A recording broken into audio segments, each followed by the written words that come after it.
एक साइकिल पर नौयुवक जा रहा है। उसके पीछे कैरियर पर उसकी पत्नी बैठी है। पत्नियां बड़ी सौभाग्यशाली है, आराम से पीछे बैठी रहती है, ड्राइवर साहब चलाते रहते हैं।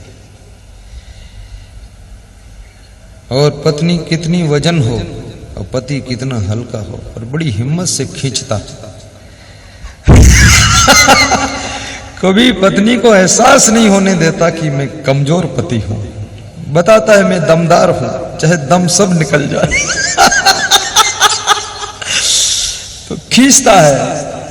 और फिर गीत क्या गा रहा है, उस पत्नी की गोद में एक बच्चा है, पति की पीठ पर रूमाल से दूसरा बच्चा बंधा हुआ है, साइकिल के डंडा पर तीसरा बच्चा बैठा हुआ है।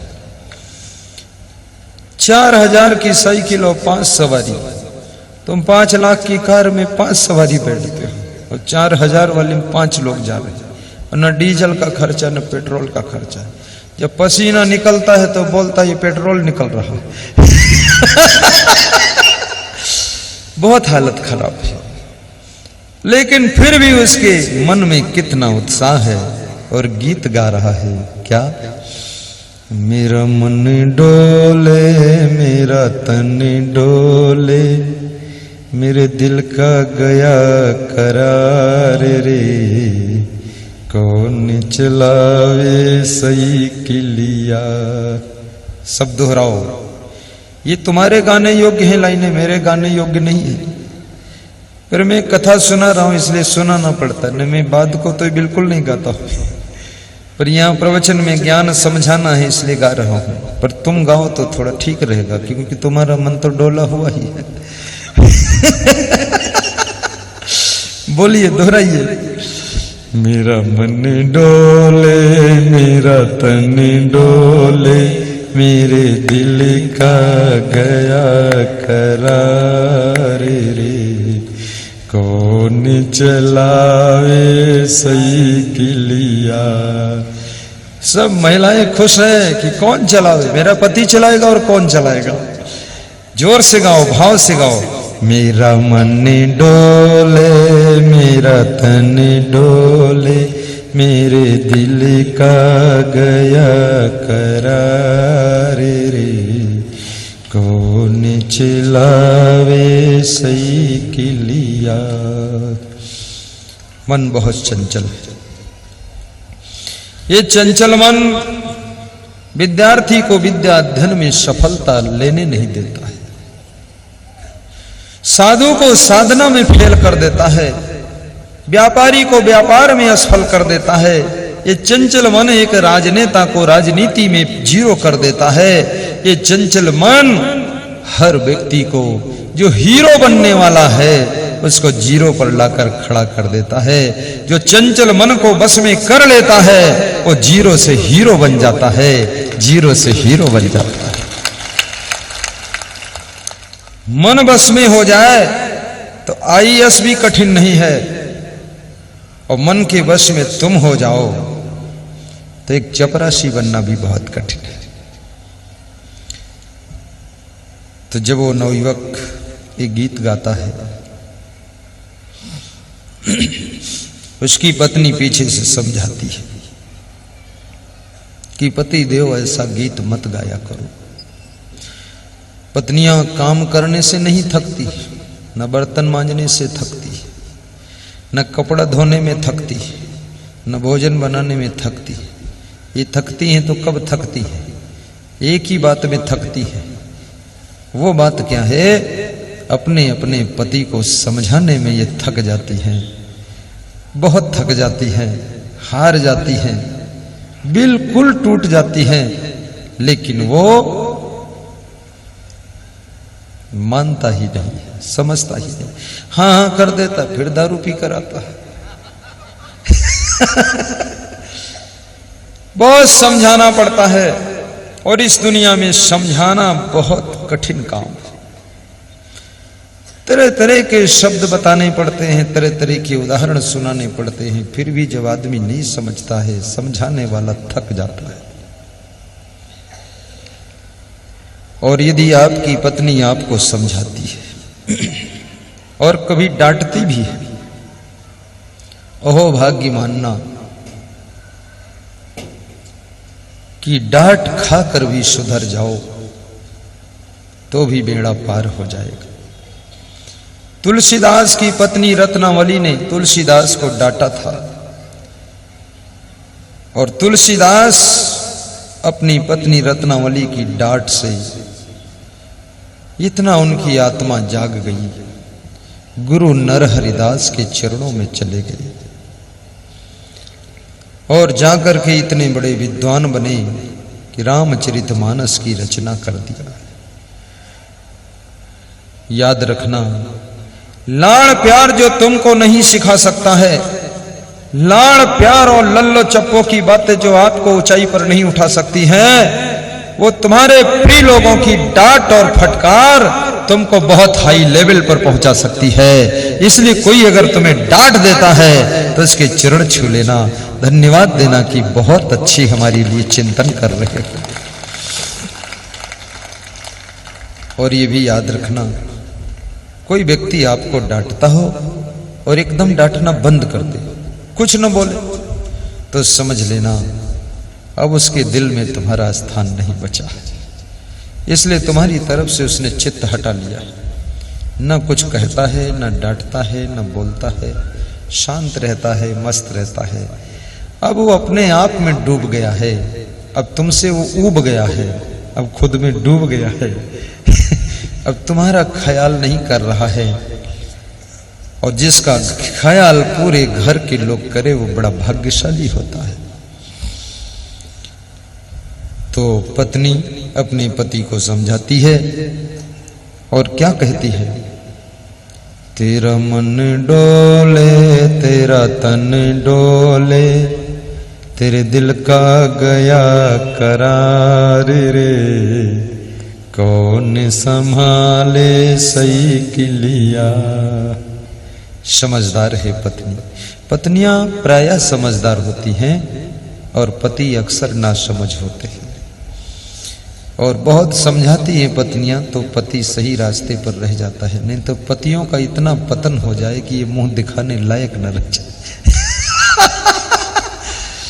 बहुत बौड़म हैं लोग, क्या ठिकाना बिना विवेक का काम करते हैं। तेरा मन डोले तेरा तन डोले, तेरे दिल का गया करार रे। इसमें कोई ऐसी स्त्री है जो शराब पीती हो? हाथ उठाओ। कोई नहीं कोई ऐसी स्त्री जो सिगरेट पीती है? कोई नहीं। इसमें कोई ऐसा पुरुष है जो बीड़ी पीता हो? हाथ उठाओ। कोई नहीं। इसमें ऐसे कुछ लोग हैं जो कोई नशा नहीं करते हैं, वो हाथ उठाओ ऊपर को, जो कोई नशा नीचे कर। 25% लोग हैं जो कोई नशा नहीं है, और 75% लोग हैं जिनमें कोई कोई नशा है। कुछ नहीं तो तंबाकू खाते हैं, तंबाकू भी नहीं खाते तो सुपारी खा लेते हैं, सुपारी नहीं तो थोड़ा गोबर मुंह में डाल लेते हैं कुछ न कुछ कुचुर पुचुर करते रहते, मुंह खाली नहीं रखते, बड़े दयालु। नारियों में कोई नशा नहीं है। क्या बात। अभी नारियां मुस्कुराएं तो इनके दांत मोती जैसे चमकते हैं। पुरुष जब हंसते हैं ना, 80% लोगों के दांत ऐसा लगता कोई भैंस का गोबर लगा। ना जाने कितना पान तमाकू पुड़िया सुपारी क्या क्या खाते पीते, और मुंह से पूरा बदबू आती है। और खुद ही वे अगर शीशा में अपने दांत देखें तो उनको बड़ी घृणा हो जाएगी, उल्टी हो जाएगी कि अब भोजन कैसे खाऊं, लेकिन दांत दिखता ही नहीं। सोचते हैं ये मैलम जोन टेस्ट है, अत्ता टेस्ट तो कोई चीज भाई नहीं। बहुत गंदगी। कोई नशा मत करो। बिना नशा के ये माताएं बहनें जीवित हैं, खुश हैं। बिना नशा के हम लोग प्रसन्न हैं। तुम नशा नहीं करोगे तो क्या फर्क पड़ेगा। पैसे कमाना एक कला है, बचाना दूसरी कला है। लेकिन पैसे को सही स्थान पर इन्वेस्ट करना, खर्च करना बहुत बड़ी कला है। लोग कमा तो लेते हैं पर बचा नहीं पाते हैं, बचा तो लेते हैं पर सही खर्च नहीं कर पाते हैं। खुद का कमाया बचाया धन और खुद का पतन करने में सहायक हो जाता है। खुद के पैसे से शराब पी करके खुद की बर्बादी लोग करते हैं, पैसा भी बर्बाद और खुद भी बर्बाद हो जाते हैं। बुद्धिमान वह है जो अपने धन को धर्म में लगाकर धन्य हो जाता है। धर्म से शराब नहीं पीता है बल्कि धन खर्च करके सत्संग बांटता है सभी। तेरा मन डोले तेरा तन डोले, तेरे दिल का गया करार रे, कौन संभाले सही किलिया।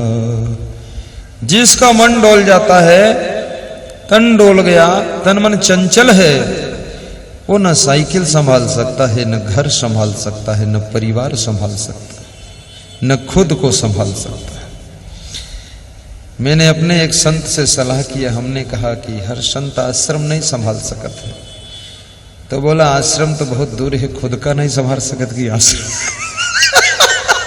बोले आपकी शरण में यहाँ सब समझे हैं, शरण ना हो तो गुरुदेव खुद का संभाल बहुत कठिन है, आश्रम घर द्वार तो अलग ही था। तेरा मन डोले तेरा तन डोले, तेरे दिल का गया करार रे, कौन संभाले शई किलिया। तेरा मन डोले तेरा तन डोले, तेरे दिल का गया करार रे, कौन संभाले शई किलिया। धर्म पत्नी समझा रही कि हे पति देव, यदि आपका मन डोल गया, आपका तन डोल गया, आपके दिल का करार चला गया, तो ये साइकिल को कौन संभालेगा। लेकिन पति जिद्दी स्वभाव का है। मूर्ख की पहली पहचान होती कि वो जिद्दी जरूर होगा, दूसरे क्रोधी होगा और तीसरे सठ होगा, दुष्ट। 3 लक्षण होते हैं, जिद्दी, हठी और सठी दुष्ट होगा, और क्रोधी बहुत होगा, बहुत गुस्सा आएगा, इतना क्रोध आएगा कि जहर भी पी लेगा। कितने लोग जहर की गोली जेब में ही रखते हैं कि अगर क्रोध ज्यादा आ जाए तो खरीदने में देर लगेगी, तुरंत निपटाओ, फाइनल करो। कितनी बहुएं मायके से ही सल्फास की गोली लेकर ससुराल जाती है और सोचती सासू ज्यादा अगर प्रेशर लगाएगी तुरंत फाइनल कर दो। और कितनी बहुएं सासुओं को दिखा भी देती गोली कि देखो गोली लेके आए न है, जो ज्यादा तिकड़म बनाए हो जेल चली जाओगी। सासू सांस ऊपर की ऊपर और नीचे के नीचे रह जाती है, अरे भैया ठीक रहो जैसे रहो। ये सब क्या कर रहे हो, जहर खाने की धमकी। तुम्हारे खाने के लिए इतने आइटम है, तुमने जहर का ही चुनाव किया। आत्महत्या सबसे बड़ा महापाप है। हत्या भी करना चाहते हो तो बुराइयों की हत्या करो, ज्ञान की तलवार से अपनी बुराइयों को काटो। हत्या भी करना चाहते हो तो अपने अवगुणों को काट दो, और जो अवगुणों को मार सकता है, बुराइयों को मार सकता है, उसको खुद को मारने की जरूरत ही नहीं पड़ती है। और जिसके ऊपर बुराइयां हावी हैं, वो बुराइयों के व्यामोह में पड़ करके अपनी आत्महत्या कर लेता है, और आत्महत्या बहुत बड़ा पाप होता है। कभी आत्महत्या मत करो।